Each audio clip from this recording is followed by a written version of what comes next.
Does your church signage make sense? That's what we're talking about today in our church growth hacks episode. I've got to confess to you, I am one of maybe the most directionally challenged people on the planet. If the GPS can't take me there, I'm not going because I struggle to read signs fast enough. I struggle, especially with the directions that people in the south of the United States present. I don't remember where the old post office was. I am not going to recognize, Uncle Bill's tree with the ribbon tied around it where you turn right and then left at the fork. I need a step-by-step clear turn here directive in order to arrive at the destination, at least with minimal stress. One of the places that I find myself often lost is in parking lots. I know I'm laying it all out on the table for you today that when I go to a large shopping center or even to a lot of Walmarts, I travel for a living, so I'm in a different Walmart just about every week, and I struggle because sometimes the entrance and the exits are not well marked, and I'm driving up and down it looks like an exit, but that's actually a curb, and how do I get out of here? And nothing stresses me out more than feeling a loss of control because I don't know my direction.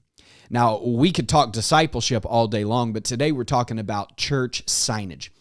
For the last maybe 10 years, I've been serving local churches in a consultant role and going in and coaching them on how to create assimilation processes and how to grow and best reach their community, leadership structures, and all of the like. And so as a pastor of a local church, I thought we had it all together until I was told, hey, because you're a coach, you may not be noticing everything in your own church. You might think that you've got it all together at your facility. So you should bring in another coach to evaluate you. And I thought this will be great because nobody is going to find any problems with what I'm doing and with what's happening in our organization because we're the best of the best. And that's straight up pride, but that's where I was. And I was taking pride in our volunteers and in our team. I mean, I don't even know how they do some of those things over there, but I know they do them better than anybody else. So come on, bring on the constructive criticism if you can even find anything. And as I sat down with this coach, this pastor who I really, really respect and who has been a great mentor to me, he used an illustration that I might be a little less graphic with on this video, but you'll catch my drift. He said, John, have you ever been into one of those, how shall I put this, stores along the interstate that specialize in a late night crowd? And I can affirmatively say no. I have never entered one of those facilities. And he said, let's just pretend for a moment, me and you, that you and I are walking into one, and I've asked you to go in there and find a particular item. And I'm grateful he didn't give me the name of said particular item. He just said, I'm asking you to be my tour guide into that facility. Walk me through what that feels like. And I'm stumbling over my words. I'm like, I don't really. And he's pressing me on this. He's like, seriously, go with me here. I'm asking you to walk into one of those facilities and find a particular item without asking anybody for help. And so I'm like, well, I'm walking inside to a new place. I'm nervous. Am I going to see anybody I know here? Hope not. I've never been. I'm kind of embarrassed and shy, and I don't really want to ask anybody questions because everybody around here seems to know what they're doing, and they're here on purpose, and there's photos of things that I don't know what they are and names on items that I don't understand. And as I'm like walking him through this illustration, all of a sudden things start to make sense. He says, stop, you got it. That's exactly how unchurched people feel when they walk into most church facilities. And I gotta say, the illustration was tough and awkward and probably not one I would share in front of the whole church, but it was effective and it was genuinely true. Can I bring it down maybe to a more practical level for some of you? Maybe you, like me, are not a mechanic or a handy in any way. And so you walk into Lowe's and some things make sense, but you're like, I don't even know what I'm looking for. I'm looking for the thing that kind of does this. Or you're calling the mechanic and saying, my car is kind of making this noise. And I went to the auto shop and I didn't even know what to ask for. And they said solenoid. And I'm like, I don't know what that is. And that's how people feel when they walk into most church facilities. Here's the ultimate reason why. Our signage and our verbiage is confusing. And while it makes 100% sense to us, as that coach began to diagnose the signage in our building, he said, tell me, what's Quest? I said, well, Quest is, the 4th, 5th, and 6th grade, and they meet in the underground, and then, explorers meet in the loft, and then Journey meets in the upper room. And he goes, what? He said, if an unchurched person walks in here, he said, heck, even if a person who's been to this church multiple weeks walks in here and says, what's Quest?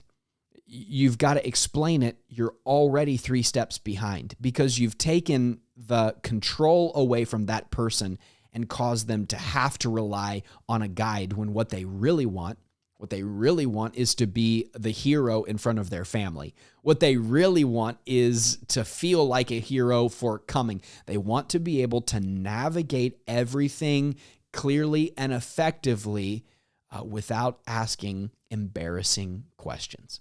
So the homework assignment for today really is to evaluate all your signage, from your parking lot to your main entrance to all of the signage within the building, and consider if an unchurched person, someone who's unfamiliar with our congregation, walks into this facility, or better yet, drives on to our property, can they navigate this easily?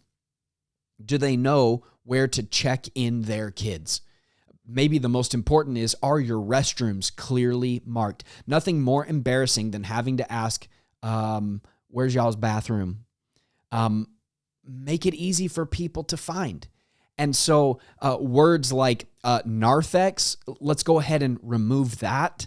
Well, this is our connection center. Okay, maybe that's one of those middle of the road resources right there, words and signage that you can use, as long as you lend to it a little bit of an explanation as you're giving the announcements. At the connection center, that is clearly marked where the balloons are, where the big banner is, where the green tent is. We would love to connect with you, and there people are able to make the connection between connection center and connecting to the church. But when it comes to your kids' ministry, I'm not saying that clever names are bad. I think that they're not extraordinarily helpful, but they're not bad. After someone has been integrated into the body and become familiar with all of that, your signage needs to exist for those who've never, ever been. After I've been in your facility 3 or 4 times, I can navigate without ever having to look at a sign, and so can you. But the person who's coming for the first time has no clue.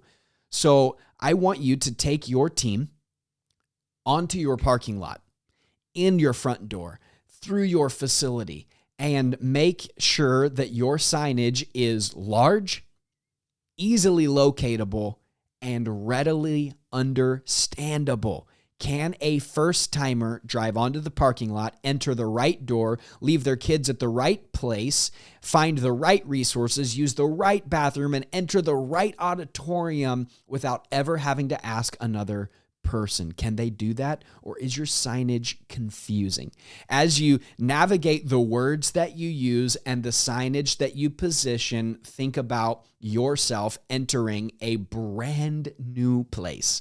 Maybe even use the illustration I opened this video with and ask yourself the awkward question, would an unchurched person understand what this means? I would wager that most unchurched people walk into the average church building and go, there's pictures of things that I don't know. Maybe that's your Southern Baptists. They got, the pictures of Jesus and apostles and whatever. And they're like, this is who are all these old people? But there's pictures of things I don't know. And there's words that I don't use. Or is it clear? It's one or the other. And this is our challenge, church growth hack today. Make your signage clear, make it easy, and people's chances of returning exponentially jump higher if you make it easy for them to get involved and to navigate your facilities and to navigate your ministries. The same is true for your website, but more on that in an upcoming video. Let me know how you're enjoying these church growth hacks, and send me some pictures of really good signage or really confusing signage, and I'd love to use them as an example. Appreciate you so much, and we'll see you in the next video.